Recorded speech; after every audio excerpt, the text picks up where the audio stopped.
Ladies and gentlemen, welcome aboard the Wright Flyer. This is your captain, Randy Wright speaking, and as always, I'm joined on our state-of-the-art radio program by my first officer, Jeremy Graventon.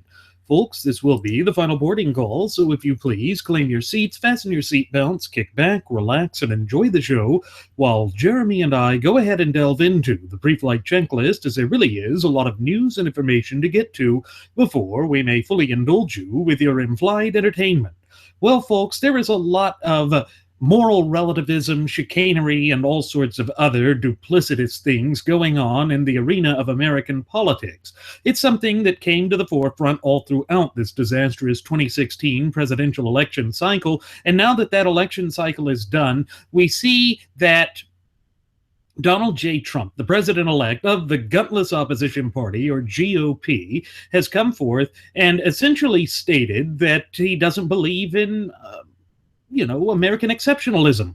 I covered that a little bit on today's earlier Solo Flight Special Edition, and I want to continue on with that. Because one of the things that Jeremy and I have declared war upon here at Radio Aviation Excellence, the Wright Flyer, are the twin cancerous doctrines of political correctness and moral relativism.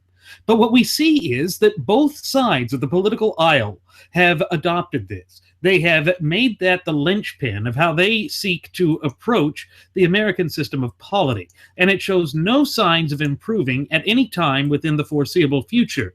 So why is it that we find ourselves in this position? Well, it's something that has been in the works for generation after successive generation. We know that every time that we embrace this laughably erroneous notion of picking the lesser of two evils, we never do actually get to a place or a position where we are putting the nation back onto the path to prosperity. It's because we continuously choose a path that lets us slide further into moral decay, degradation, and destruction.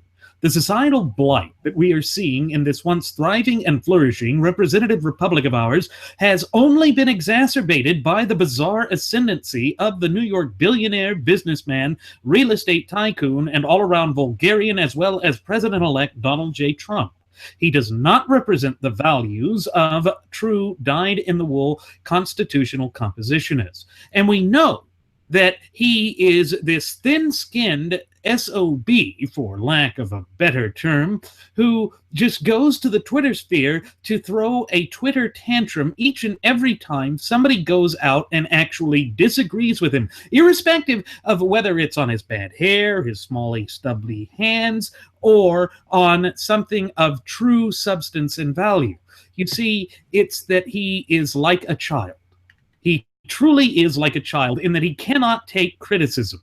And therefore, as he assumes the mantle of the highest office in the land, and we know that he has all sorts of problems already coming up. He's ratcheted up tensions with China after China stole that underwater naval drone, and he said that it was unprecedented, except he misspelled it. He put it as unprecedented.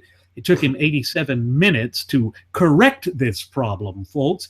That just goes to show that we have lost sight of the true meaning of what it is to be a strong and robust representative republic. And of course, what it reminds me of is the old line that founding father Samuel Adams said was necessary for the United States of America to be a strong, robust, open, and honest, but above all, free republic. And that is that we be a virtuous people, meaning that we vet the candidates.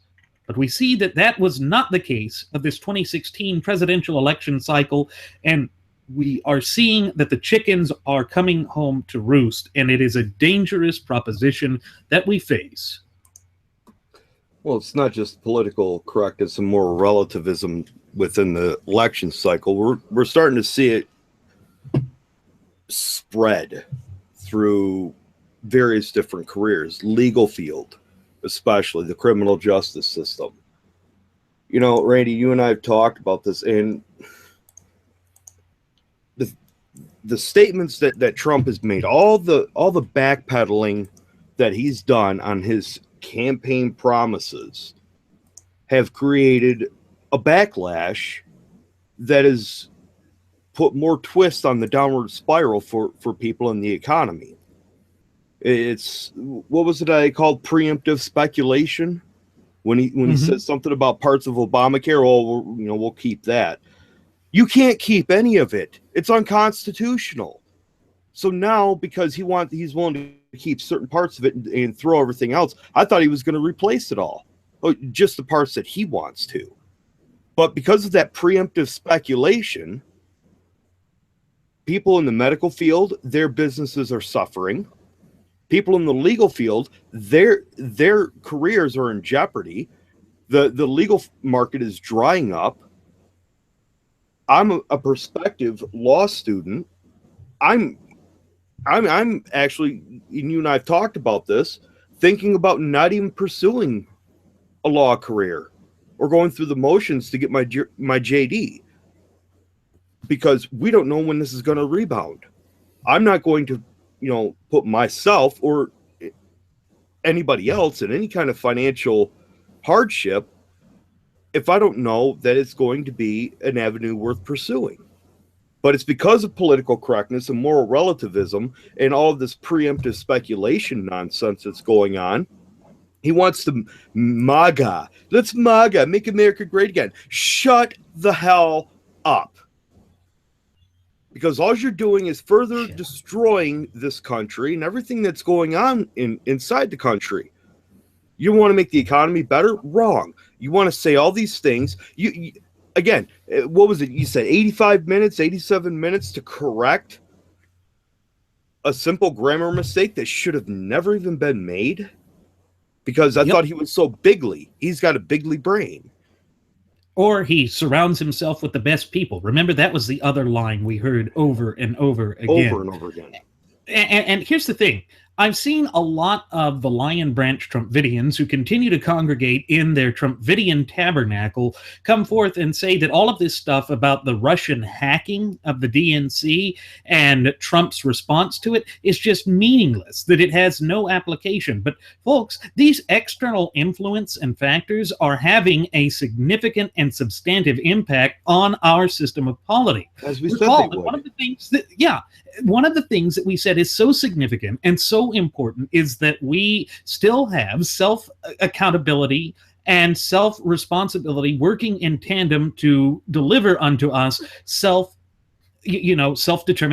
Without self-determination and without being able to control the destiny of our own nation, how can we live up to the duties, obligations, but above all responsibilities that are expected of us in our capacity as the true ultimate wielders of popular sovereignty in this once thriving and flourishing representative republic of ours? The answer to that question is that we can't.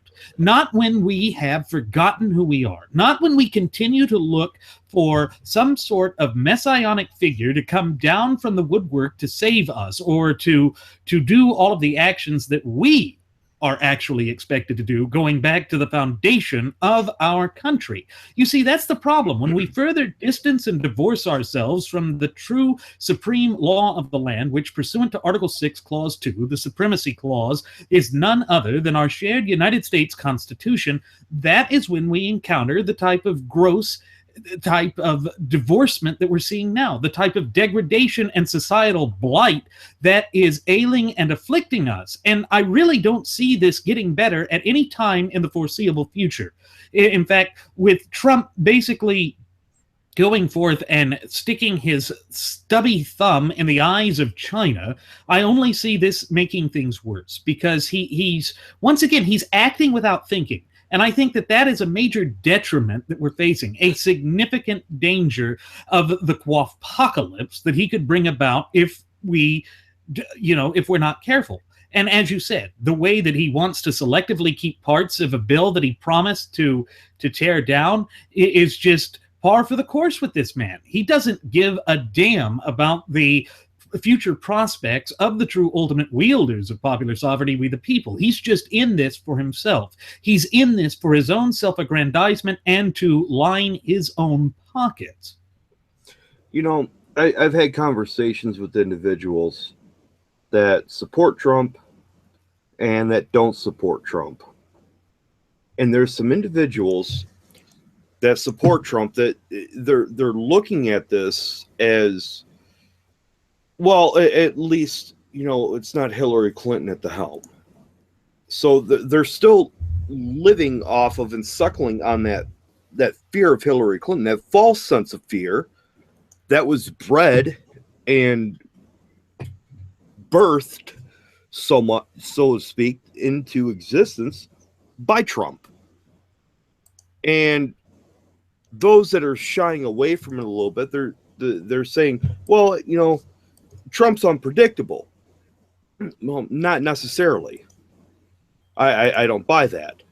They're saying, well, it makes the leftists and the Democrats, uneasy because they don't know how they're going to be able to control him. Here's the thing: they already control him.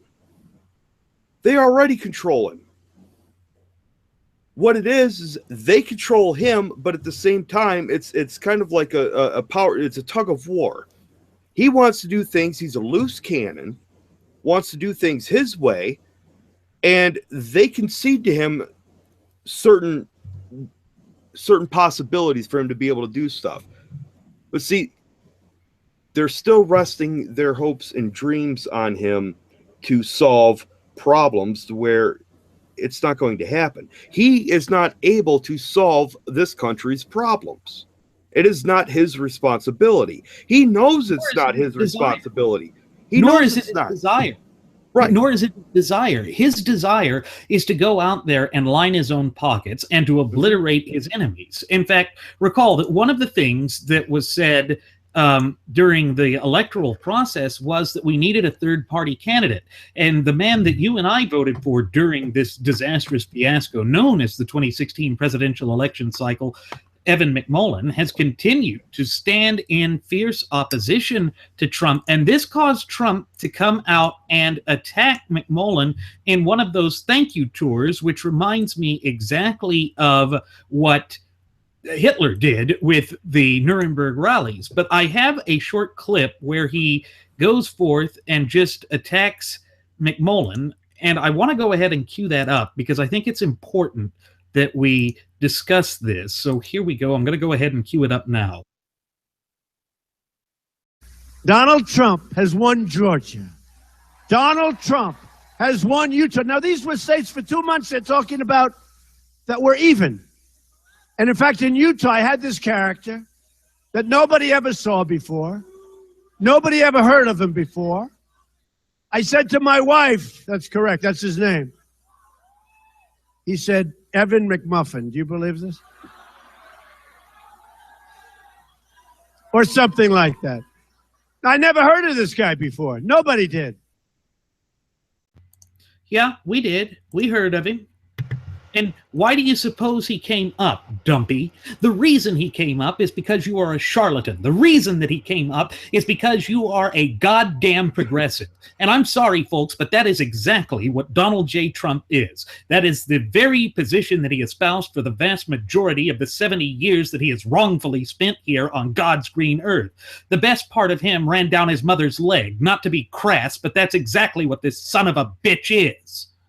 Well, here's the thing. He claims that nobody's ever heard of him. Obviously, if he was to look into the background of Evan McMullin, there may be a reason why certain people have never heard of him. I believe he was former CIA. Mm-hmm. Did he not work within the Secret Service? Yeah. So for Trump to sit here and see, again, this is him being disingenuous, intellectually dishonest, and consistently inconsistent. People know who he is. That's why he was able to get as large as he did before everybody else that feared, their own responsibilities for making sure that this republic stayed the way it was intended, got in the way, and they tried to strike him down. See, this is the problem. And Randy, I've made the analogy before. I made it over a year ago with regarding the Israelites fleeing Egypt, being at the foot of Mount Sinai with Moses going up and getting the 10 Commandments while he was up on the mountain, getting the 10 Commandments from God himself. When he came back down, He saw that it was a total chaos, anarchy, orgies going on, complete heathenism. This is the way people are behaving.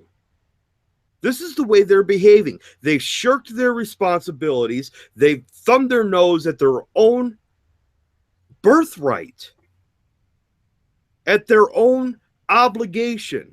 No, we don't want that. It's too much of a burden for them to bear. Their lives are being disrupted. Oh, well, we can't have this because it's going to inconvenience us. You know what? Get the hell out of my country if it's an inconvenience for you to stand up and do what's right and abide by the civic obligation that you're demanded of. If you don't like it, get the Trumpidians out of my country. Yeah. You know, the Lion Branch Trumpidians keep mentioning this term snowflakes, that everybody who disagrees with Trump is a snowflake. And they sit there and they say they're all about America first and make America great again, blah, blah, blah, American exceptionalism. You know, you've heard the spiel, right? We all have. Well, here I want to go ahead, and I hate that it's from Mother Jones, but the fact of the matter is the original video comes from a Texas super PAC that had come up during the electoral process to help vet Trump. Of course, the Lion Branch Trumpidians, who continue to huddle in their Trumpidian tabernacle, ignored this, but I'm going to go ahead and share this video. It's about 2 minutes in length, and then we'll discuss it in full, because it is one of those videos that is important, because it goes straight to the heart of the matter of who Trump is and what he has done in the past and what he will do as Commander-in-Chief of these United States of America. So here we go. Define American exceptionalism. Does American exceptionalism still exist? And what do we do to grow American exceptionalism? Okay, well, I don't like the term. I'll be honest with you. And people will say, oh, he's not patriotic. Look, if I'm a Russian, or if I'm a German, or if I'm a person we do business with, why, I don't think it's a very nice term. We're exceptional. You're not. First of all, Germany's eating our lunch. So they say, why are you exceptional? We're doing a lot better than you. I never liked the term. And perhaps that's because I don't have a very big ego and I don't need terms like that. But honestly,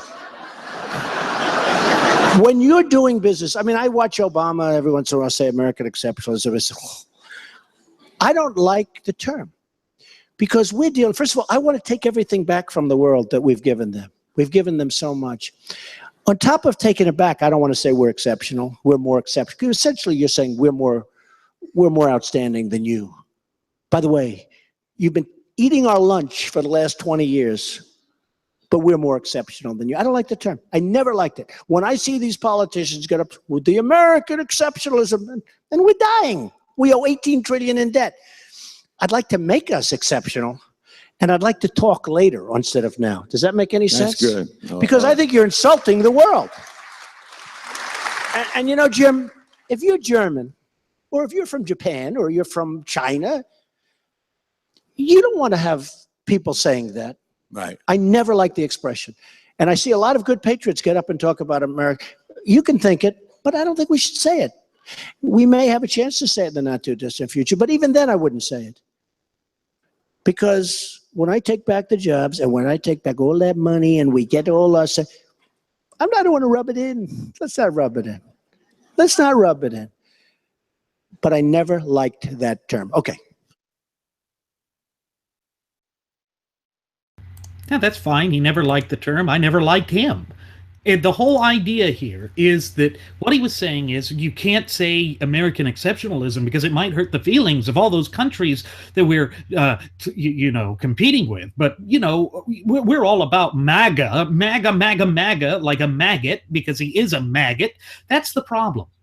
He sits there and he thinks that our exceptionalism is based off of our economic prowess, or that it's based off of the strength of business. That is not what American exceptionalism is about. American exceptionalism is about the foundation of our country. It is about the natural law tenets that form the bedrock foundation of not only our representative Republican form of government, but our shared United States Constitution. And you see there, he said he didn't want to rub it in. Then why is he rubbing it in all the time with people like Evan McMullen? Evan McMullen's not running against him anymore. He's won the presidency. Shouldn't he be focusing on that instead of all of this trivial, nonsensical crap? Well, of course not. Because we're talking about the man-child. The Orange Crush man-child that thinks he's Tang reincarnated. But here's the problem. His ideas are dangerous. This whole notion that we can't insult the world, how insulting is that to us? When he sits there and he says, oh, I never liked the time because I never had a haircut because if you look at my hair, it's terrible. I mean, screw him. Who the Farouk is he to define us? He does not have the power, the wherewithal, nor the authority to do so, and the fact that he even tries is beyond insulting. Randy, you took the thoughts right out of my head with that. Because, see, to me, he doesn't want to insult the world. He's just insulted me. He's insulted you. He has insulted the founding fathers. He has insulted the brave men and women who have put their lives on the line to wear the uniform because what they fight for, their first order of business, when they take that oath, is their allegiance to the United States Constitution. But hey, we can't declare ourselves to be exceptional because it might insult some little pygmy somewhere in some little mud hut that doesn't believe in our way of life, true freedom and liberty anyways. So why should we kowtow to them and cater to them and their feelings? See, when he makes comments like that, that is proof positive that he's nothing but a damn fraud. Americans say, I don't like the term. I don't like the term. You know what? I don't give a rat's ass what you like. It's not up to you. It doesn't matter what you like. We are an exceptional country because we have the world's longest contiguous document that says so. And if he has a problem with that, then he better not even raise his hand to take the oath. Well, I don't know that anyone could see his hand if he raised it. It's so stubby and small. But the other thing is, what we saw on full display there, Jeremy, was moral relativism. He was trying to say that all nations are equal to the United States, that there are not nations that are enemies. And that goes right down the line of the other problem that we've had with stuff that he has dribbled over and over again all throughout the time that he was on the campaign trail. That everything is negotiable, including our fundamental and inalienable God-given rights. I don't think so. That is not the way these United States of America works. And it just goes to show that he has no idea how our nation works, nor does he give a damn. It's all about him all the time. And that's the way his followers are too. Because recall, they said, well, we'll hold his feet to the fire. Instead, they fall at the wayside. They fall down and prostrate themselves in front of him because they have connected their own self-worth, their own self-identity to him, which is a very dangerous and, dare I say, tragic aspect and frame of mind for one to be in, particularly when you live in a nation that is the land of the free and the home of the brave.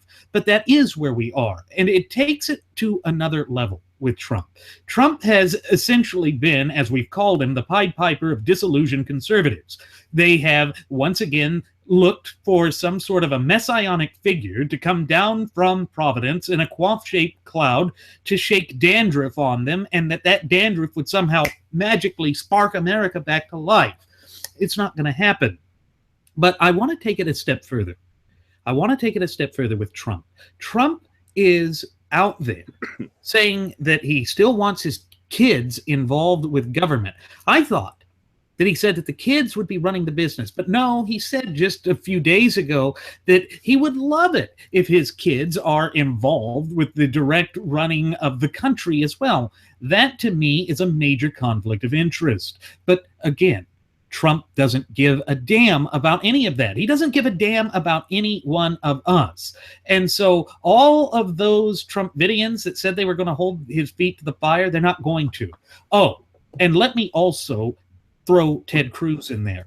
Ted, you know, this whole thing about you saying that the carrier deal is a great political strategy, a great political move.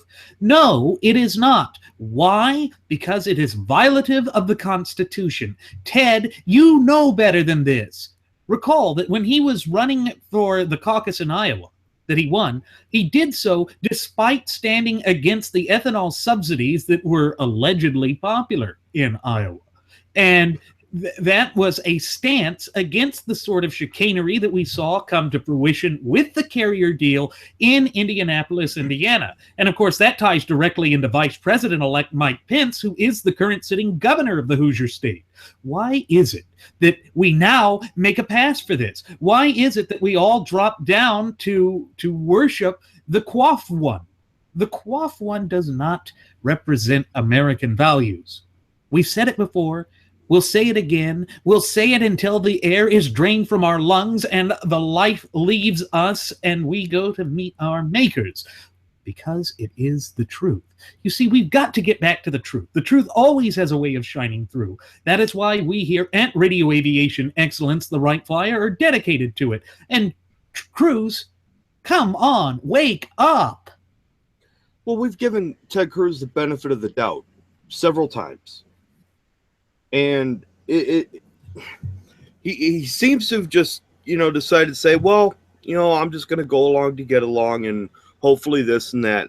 You know what, Cruz? You better pull your head out of your ass or else you're probably not going to get reelected as Texas Senator in 2018. You might as well hang your hat up for 2020 run. In fact, if you're going to continue to behave this way, you might as well just go ahead and go to the Quaffinator, the little orange Oompa Loompa that wants to make America gobstoppers again, and beg from him a position on the Supreme Court. Not that it's going to matter much if you get the nomination and actually it's fulfilled, because the Supreme Court really, well, they're kind of invalid. In a constitutional stance speaking. They truly are. They're illegitimate under the Constitution at this point because they're not upholding it. They're not exercising their position in good behavior, which is what is required of them by the Constitution in Article 3. So if you're going to continue to behave like this, you might as well just join the rank and file with them and leave defending the republic and preserving it to those of us who actually give a damn about it. Knock it off. It really Randy, should. It really should. This goes back to what I was saying earlier about individuals trying to give credence to Trump and trying to say that, well, Trump's going to do this and that, and that's what scares the crap out of the Democrats. Trump's a freaking Democrat himself. People don't realize this. He's contributed more money in campaigns. He's supported more leftist ideologies and agendas than any other presidential candidate in history past. And supposedly, now he's the anointed one. He's been anointed with hot, VO5 hot oil gel, and he's gonna, make America gobstoppers again and all this other crap. He's going to get rid of our enemies, the terrorists that want to, do harm to us and attack us. And then some of these individuals say, well, you know what? We know Hillary's not going to do anything, but at least with Trump, there might be a slight chance that he will. And if he doesn't and, the place burns to the ground, well, I'm fine with that too. I'm not fine with it. I want my country to be the way it was intended to be, the way that it could be better than what it was when you and I were growing up, Randy, better than what it was when our parents were growing up, better than what it was prior to, the first wannabe tyrant, Abraham Lincoln. Or we can even go back to, Alexander Hamilton. He wanted to be a tyrant too, but not as blatant as Lincoln. Hamilton actually had a little bit more panache and debonair about it and more savvy to it.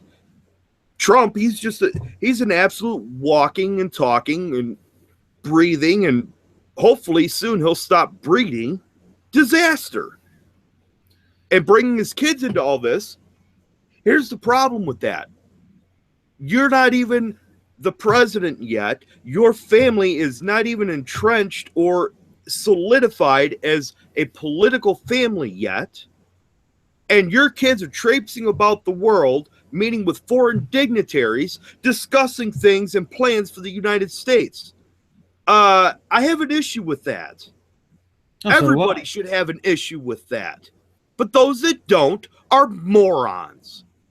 Oh, Yep. he's going to have crop stoppers again. Shut up.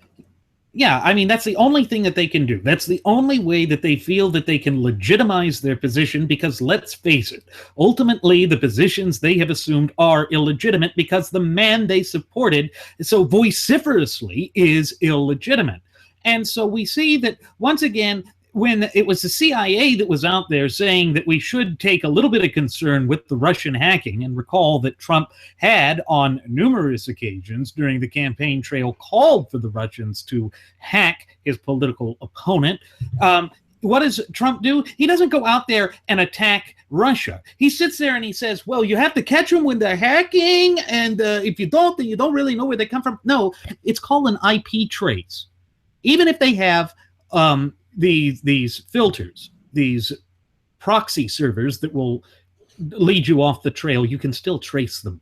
And that's the thing. It shows us that Trump doesn't really understand how the technology works, just as he doesn't really understand how the Constitution works. And this explicitly, at least to my mind, fully disqualifies him from wielding the reins of political power in this once thriving and flourishing representative republic and vibrant community of popular sovereigns of ours. It is a problem that has been building over and over and over again, but so many of the Lion Branch Trumpidians congregating in their Trumpidian tabernacle refuse to acknowledge the great, clear, and present danger that he presents. Now, I do have to congratulate Evan McMullin for standing up against Trump. I don't agree with everything that Evan McMullin says, or even with 100% of the way that he has been approaching this. Some of the identity politics aspect of it, I think, is down the wrong path. That being said, I do have to applaud the man for having the courage and conviction to stand up to this charlatan who has been working to the great detriment of the true ultimate wielders of popular sovereignty, we the people. Isn't it a breath of fresh air to see that there is someone out there that is still looking out for the American people? Because you're not getting it with Rush Limbaugh. You're not getting it with Mark Levin, who said that those who are worried about the Russian thing are code pink Republicans. Hey, Mark, pull your head out of your posterior. Damn it all. What is wrong with these people? You know, it's almost to the point to where people like Lush Bimbo and Mark, the late one, Levin, Sean Wannity, the whole lot of them.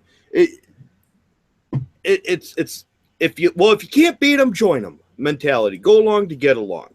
These are the same individuals that railed against all the Republicans in the 2012, 2014 election, where, they said, well, you got all these people in there. They said they were going to do this, and then they turned around and went against everything they campaigned on, and they're going along to get along. We don't agree with that.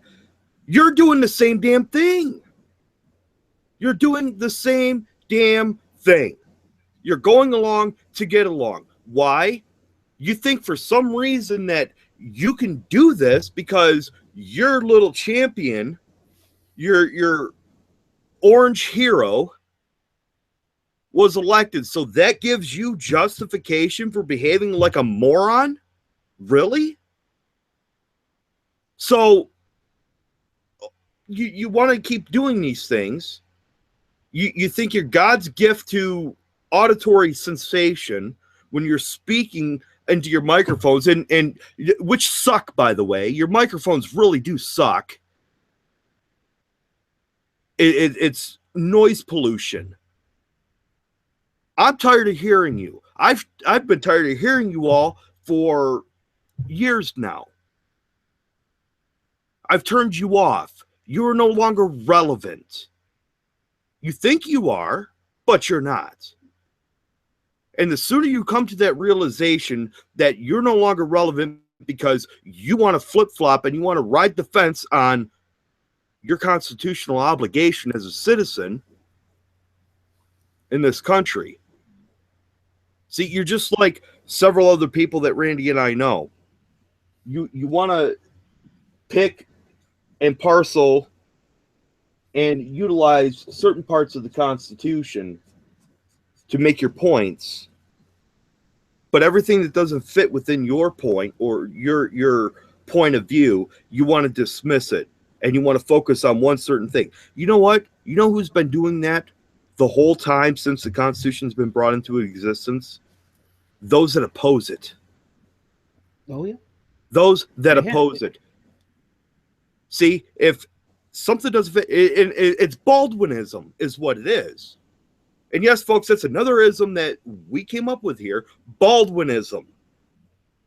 Referring to Roger Nash Baldwin, one of the co-founders of the ACLU, whose purposeful agenda was blatantly stated by him, not only verbally, but also in writing, that their whole purpose of existence was to use the Constitution to destroy the Constitution. Donald Trump is a Baldwinite. Mark Levin is a Baldwinite. Hannity, Rush Limbaugh, and all of them, they're all Baldwinites. They have succumbed to Baldwinism. Why? They may talk bigly of the Constitution, but actions speak louder than words. When you say things and when you throw your support behind somebody who sees no intrinsic or inherent value in the Constitution because he never read it, and you throw your support behind him, you are negating your responsibility under the Constitution. You are forsaking it. You are throwing it out. At that point, you only want to use certain parts of the Constitution to make your point, to make it sound like, oh, I'm beating my chest. Oh, I'm a constitutional warrior. You're a putz. You are a putz. Mark Levin, Hannity, Limbaugh, Laura Inkamp, or Ingbrom, as we call her, all the other little troglodytic fools. If you have an issue with it, you're more than welcome to come on here and discuss it with us. Oh, you know they won't do that. You Of know course that they won't, is because they beyond their can't- intellectual capacity. But Randy, here's the thing. yeah. Here's the thing. We've said all along that Trump was not to be trusted, that he was not who he proclaimed to be, that he is consistently inconsistent. Recall the whole chant of lock her up, lock her up, lock her up, yeah, yeah, yeah, rah, rah, rah, shish and ball. Yeah. We have the video clip of Trump now saying, and I know we've played this over and over again, but it needs to be had now and heard again now, because it goes directly into what we've been saying with respect to Trump, that he is not staying true to his message. So here we go. Trump is seemingly already going back on one of his campaign promises. You'll remember he promised to appoint a special prosecutor to investigate Hillary Clinton for using a private email server that happened during one of the debates. Well, listen to what he said at one of these thank you rallies just last night.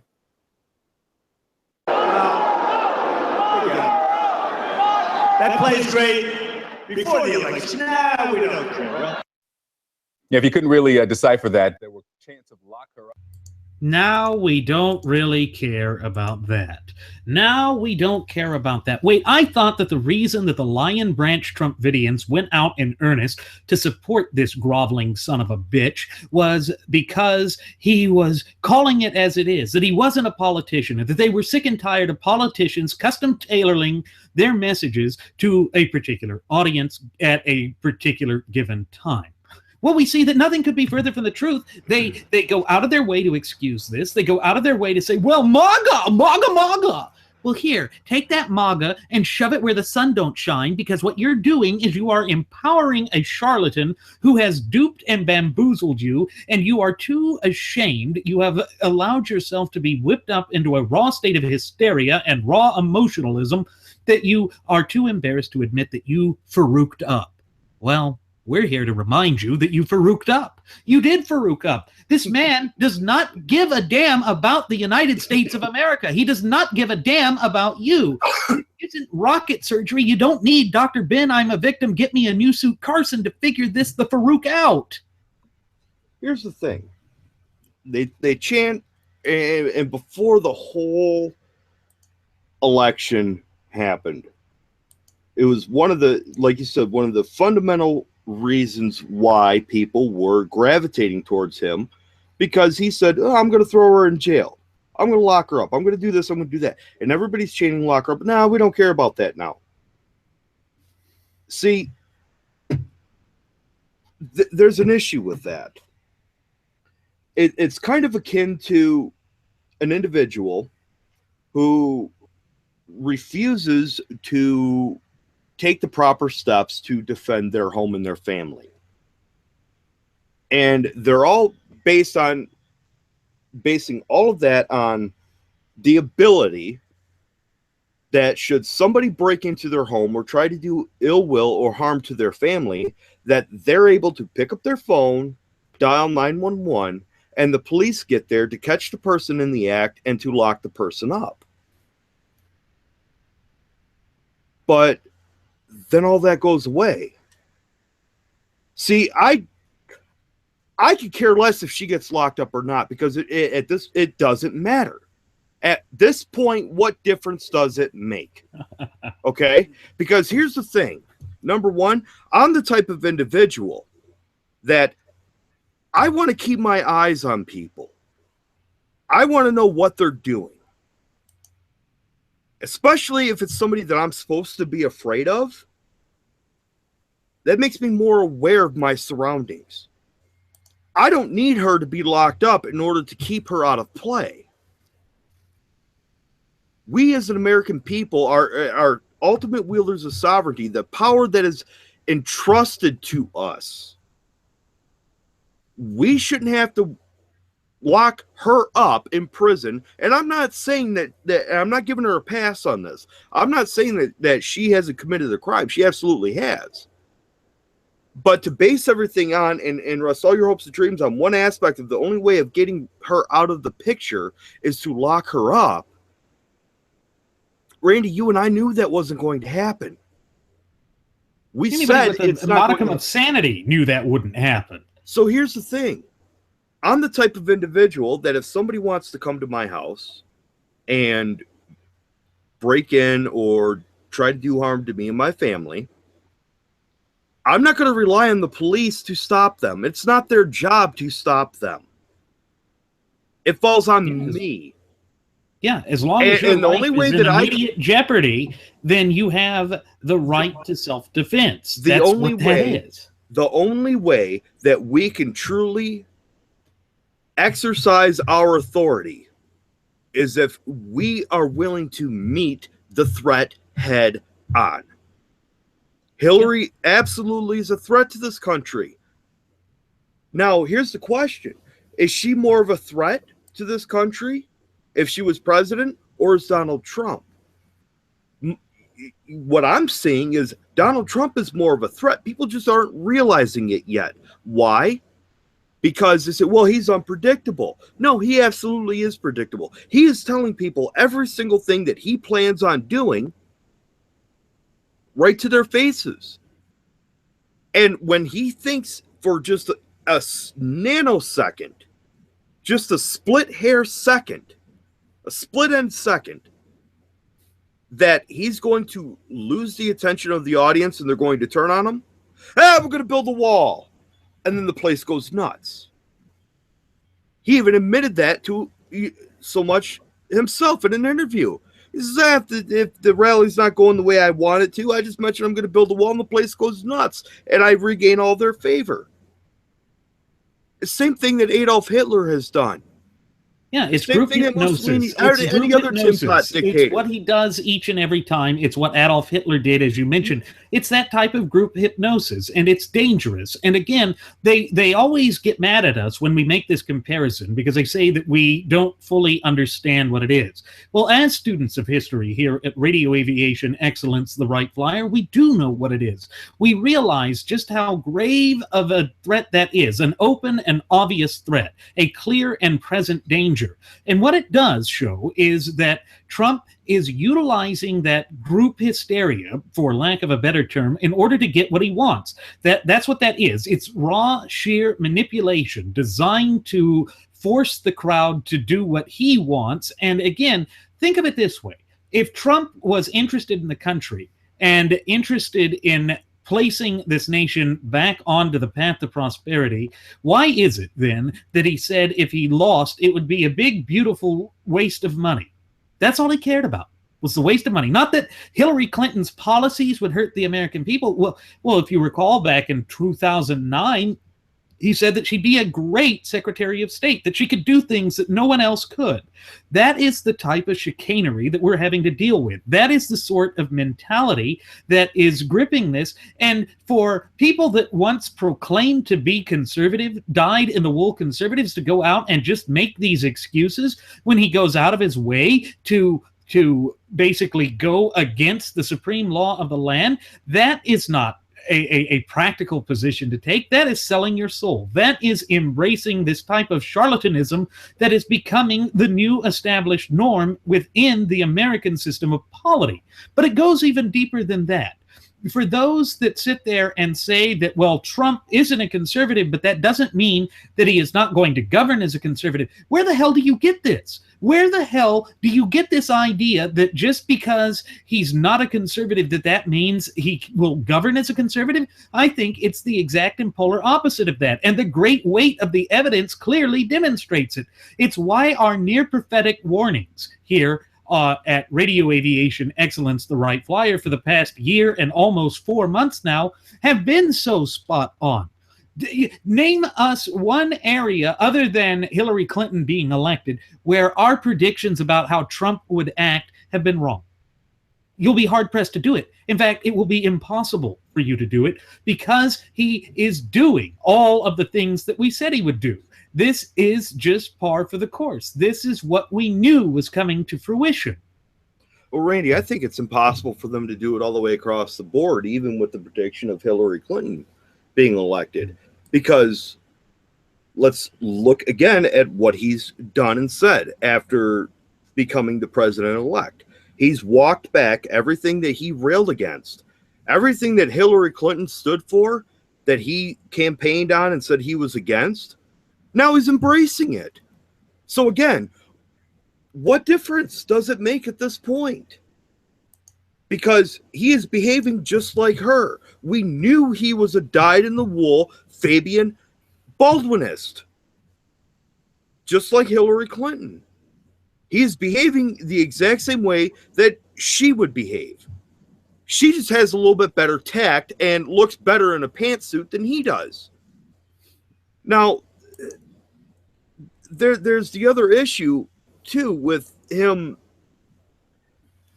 saying not only it would be a big, beautiful waste of money and time, but remember, I believe it was in Connecticut, he also said that he pointed his finger at everybody in the audience and said, if I lose, I will never forgive you.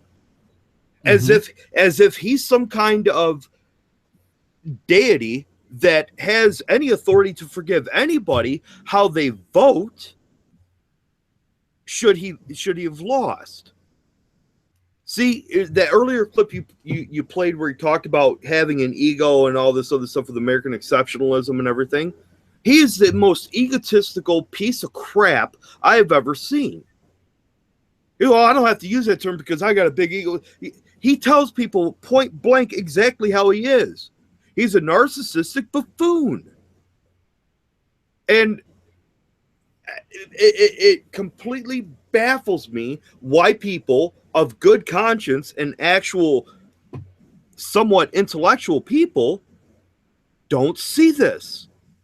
They're oblivious to it.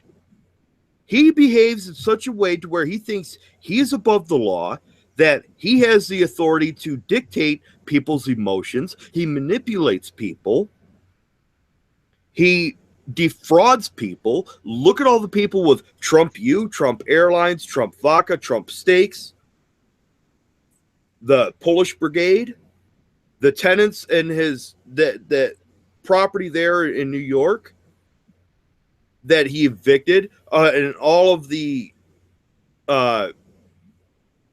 inanimate objects that he said he was going to preserve and destroyed all of it. Tiller building. Yep. Yeah. All of that. I mean, he this guy is the walking definition of reckless behavior.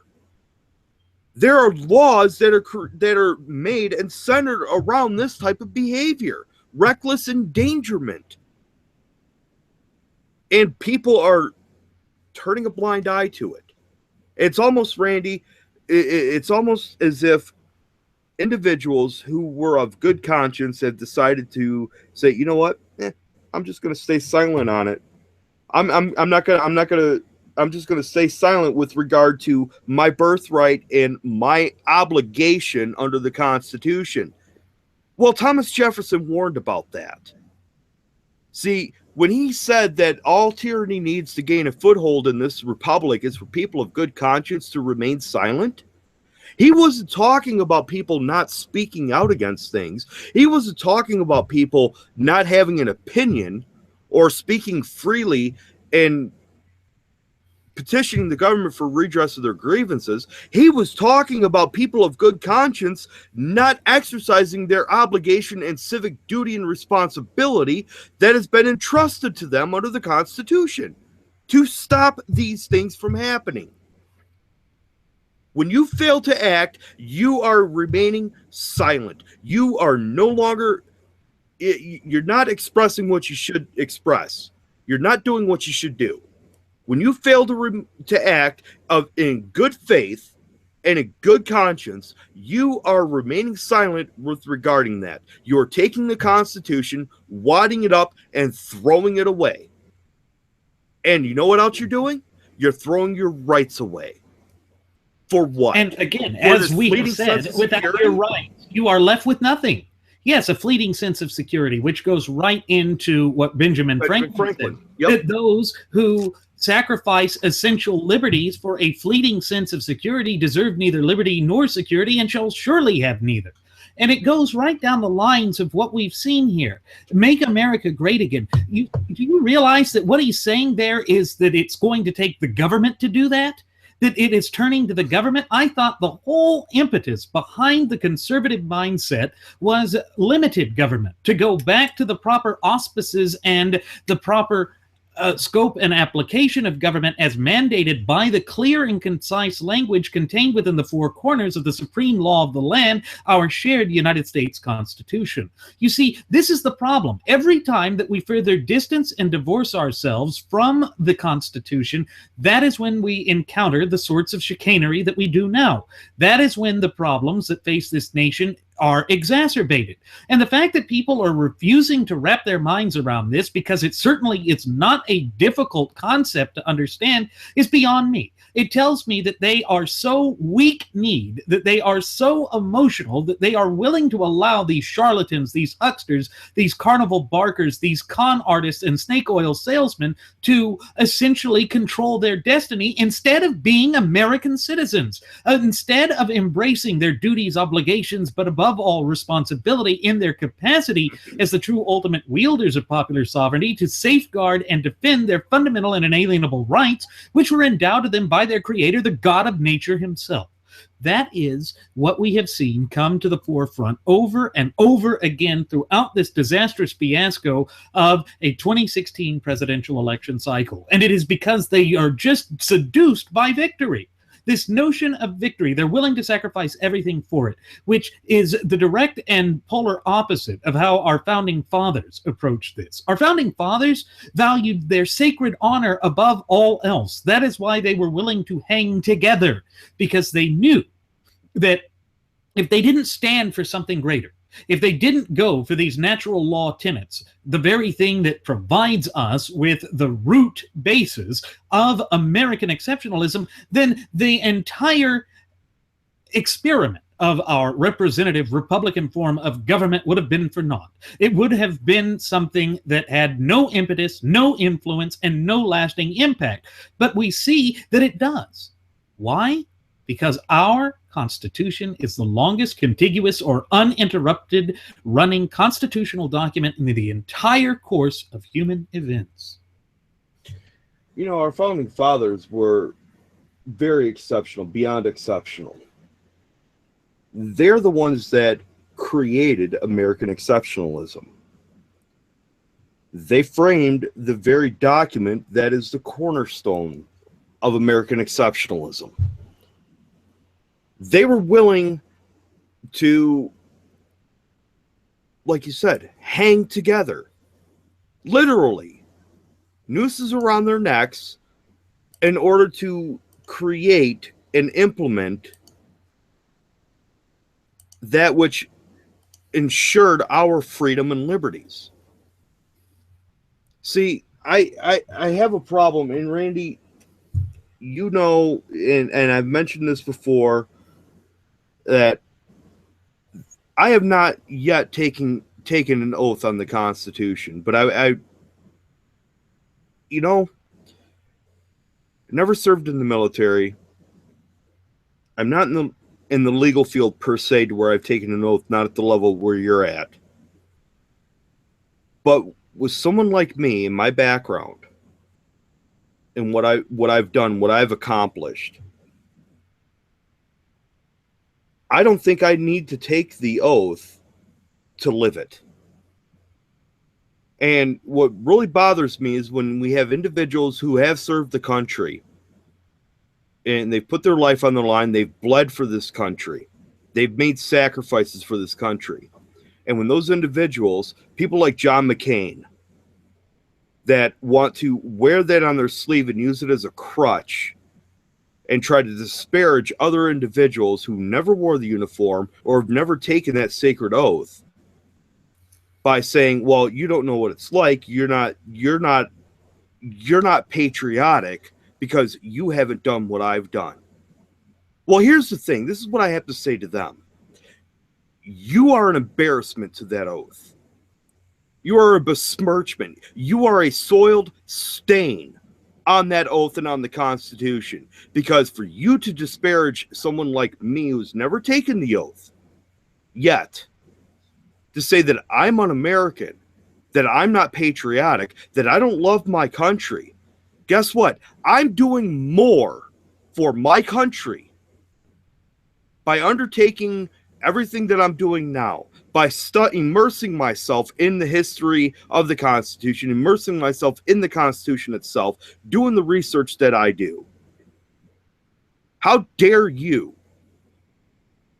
tell me that?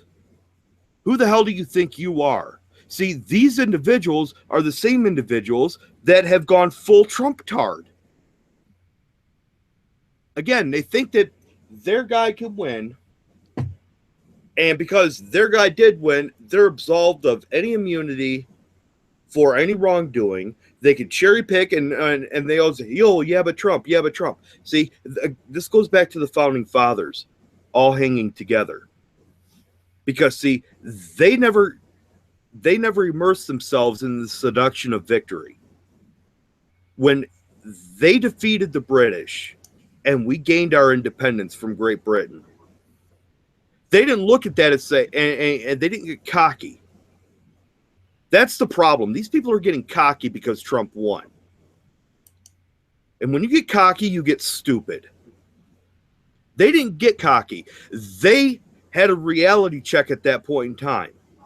And the reality check is this. We beat them this time. But we need to put something in place, and we need to take measures to make sure that we will always be able to stave off any form of tyranny whatsoever. They didn't get cocky and complacent about it. They got more vigilant. They started to work even harder. They put more blood, more sweat, more tears, more sacrifices into the building of this republic and the solidification of it. You can't count on that with all the Trump tards. You can't count on it with them because they don't care. They're living in the now. Oh, my guy won. You know, everything's good for now. I have 4 years. I can kick back, relax, crack open a can of beer, do whatever the case is, and I don't have to worry about anything until the next election. Yeah, they're taking the intellectually lazy position. They're taking this position that they think everything is going to be hunky-dory each and every time, when in fact nothing could be further from the truth. You know, as American citizens, as free sovereigns, we are expected to always be vigilant. You know, Ronald Reagan did say one very intelligent thing when he said that liberty and freedom is always just one generation away from extinction. That was speaking to how we, in our capacity as the true ultimate wielders of popular states, and pushing representative republic, must come together and must continue to be vigilant and proactively maintaining and safeguarding our fundamental and inalienable rights. The fact of the matter is, we have reached a point now where these tribunals are going forward and trying to essentially just act like they can do whatever they want. That there is no accountability for who they are or what they've done. And I don't know when it's slowed down on me. It's the wind that we've had bad weather coming in. So let's go ahead and close this down because we're going to have problems. Okay. Well, I'm not sure how well I'm coming through or not, but folks, sorry about the technical difficulties, having some issues going on and whatnot. Apparently, people don't like hearing the truth, so they're trying to shut us down, but that's okay. They can be seduced by this small little victory if they need to. They're not going to win. They never will win.